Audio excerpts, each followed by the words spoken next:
I sent a message warning somebody about DRC Congo. I said the president is making changes now, but those changes will turn to bite him sometime, to accuse him sometime. The present president. And not long after I was told there was a coup attempt. It wasn't too serious because there was not much of bloodshed that was shed. Last week, again, this month of Iyar, revelation. That means God is speaking over DRC Congo. The future of DRC Congo is being decided. It means in this season, God is showing nations of destiny signs of their future. So if Nigeria is one, we should expect a sign. And it has already started. The Sanusi thing. Overnight. How do you wipe out 5 chiefdoms? Let me show you the picture. Give us the second picture. I sent you 2 pictures. Where the 2 Sanusis were seated. You think I was just trying to show you love? I wasn't trying to show you love. I told you. When you see those 2 people sitting there, they are not the same human beings repeated though. It's not photo tricks. Both of them, their names are Sanusi. Sanusi overthrew Sanusi. Who overthrew Sanusi? You are Nigerians, but you don't know Nigeria. One is called Sanusi Adobaero, the son of the late king, the first male child who, if it were going by that kind of hierarchy, patriarchal hierarchy, he is supposed to be the king. Then the second one is Lamido Sanusi, the one that is looking at him with one eye.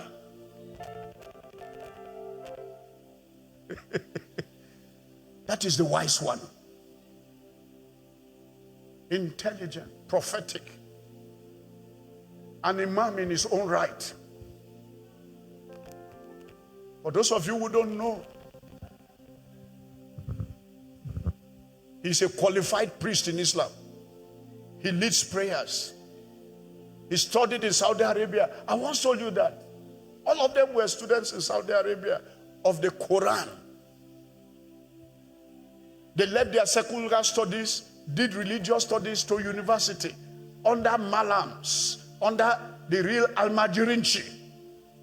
They went through our school of prophecy, the Islamic version of it, where you are regimented and taught the lessons of life in practical philosophy. He's a well-trained Islamist. I don't know, but the truth is that he also has compassion.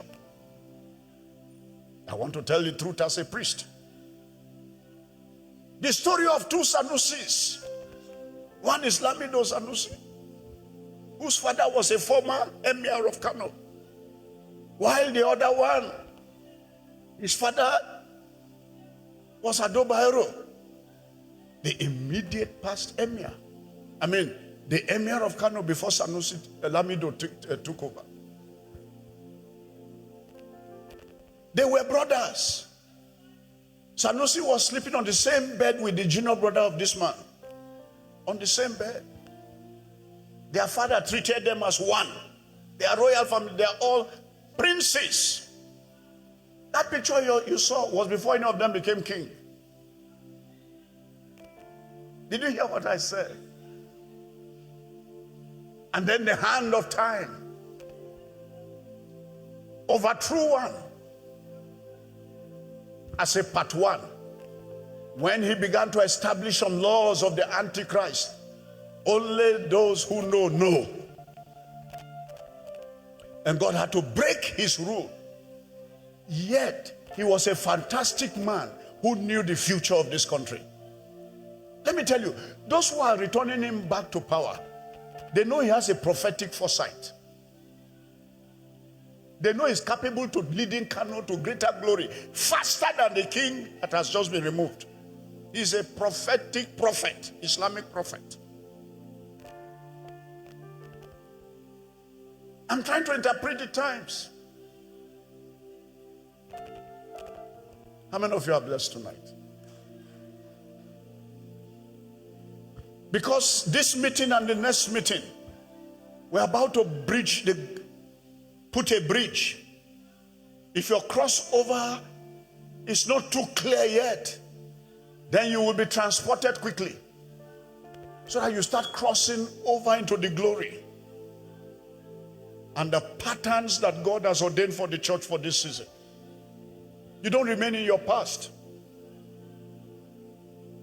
And I didn't want to increase the pictures here. The day Sanusi was removed from power, when, was it before or after he landed in Nasarawa? The first prayer he made, immediately he just went on his face. He said, power belongs to Allah. And power is taken by Allah. Glory be to God. No, that was the prayer he prayed. He gave Allah the glory for the chance to serve. Hey, that speaks volumes about the kind of man. Meaning that he believes in the spiritual more than the physical.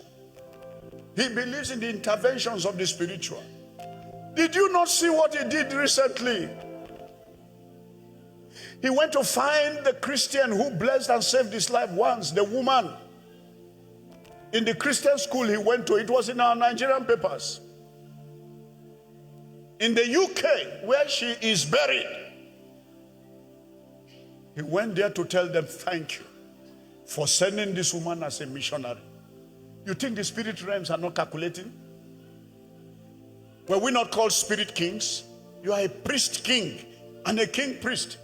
Many of us choose to throw away one for one, and you choose to take one for one. You are both a king and a priest. That is an example of a king and a priest. He is a priest king. That is not the man you kill easily, because the invisible covers him.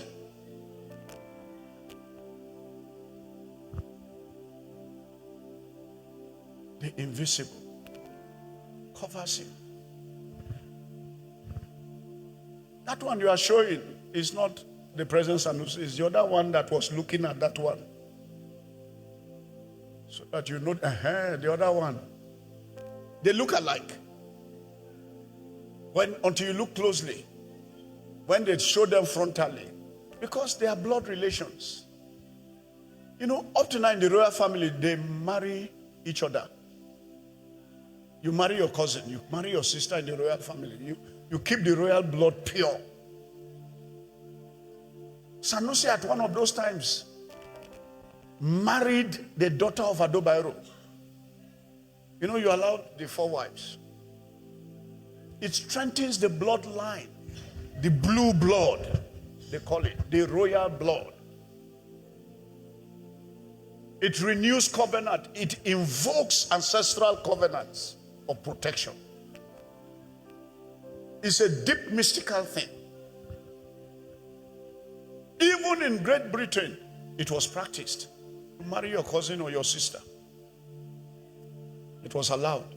It's a mystical thing, truly, whether among Christians or among any religion. It's a mystical thing. It's a spiritual thing. It's a bonding. It's a covenant of life.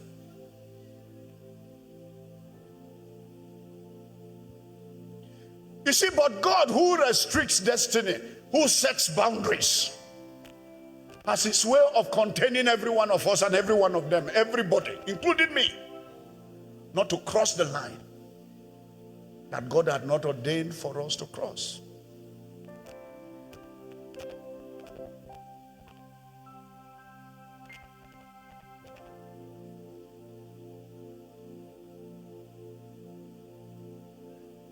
Listen. Why is God restoring Sanusi now? After he had taken him out. Listen. Even this case that you have just seen will be revisited again. Everything is cycle. This Sanusi case is going to be revisited again. It's not the end of the talk. One of the two things will happen. It's either going to be revisited, or one of them has to give way, one of them has to die, so that the other can continue freely. But as long as they are both alive in the same time, except if one is sent on permanent exile overseas, trouble will continue, spiritual and physical. I may not hear what I'm talking about. So one has to either physically die, or a law is going to come back again later to haunt the one that has been reinstated. So the laws of restitution will not cease in that family until a different king from a different bloodline is born on that throne.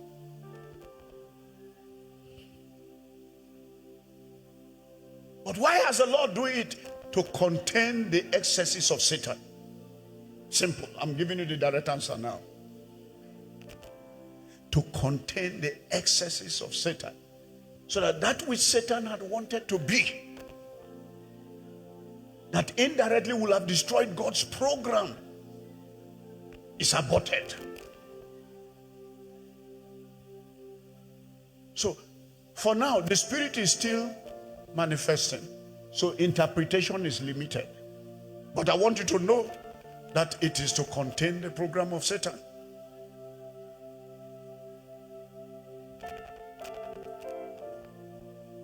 I saw him in Ghana a few months ago, or was it late last year, at the Kempiski Hotel, eating his breakfast. I was tempted to go and greet him because I sense there is something about this man. How many of you know that when the junta, to tell you that I follow the news, I'm always current, when the new government in Niger will not talk to any Nigerian, including the president, they spoke to Sanusi. And I was wondering why. And they said he was the head of either the Ahmadiyya, the sect he belongs to. He was their leader or their patron for West Africa. I said, wow. He's not just a king. He's not just a businessman. But he's a very high priest. Even by bloodline, he's a high priest.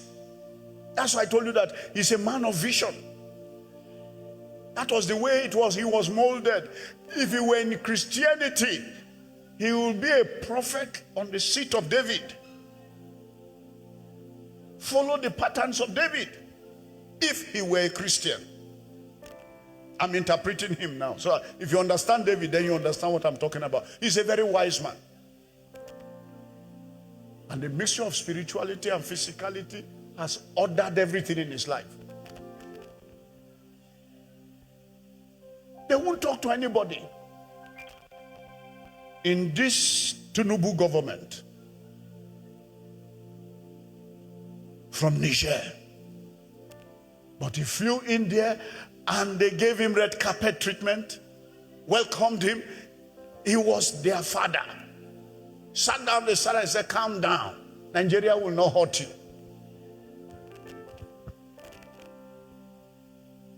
They never gave the Sultan of Sokoto the same.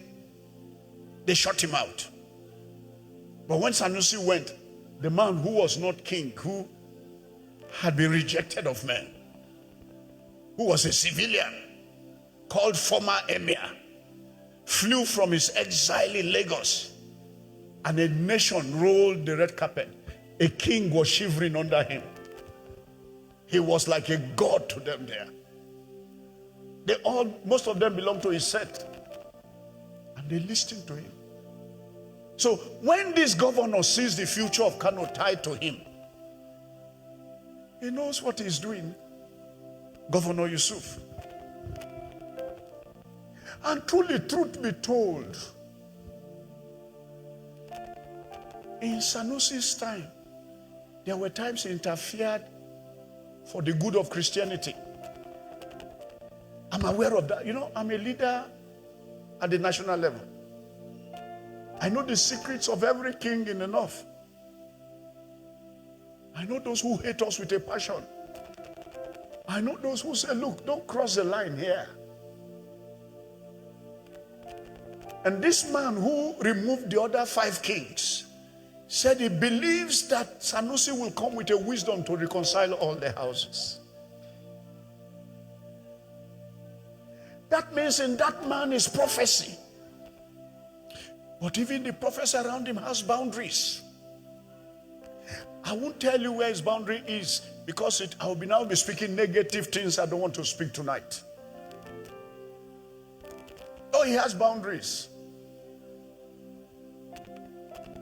If he dies on that throne, there will still be trouble. Because there will be no concrete heir to take over. You won't understand.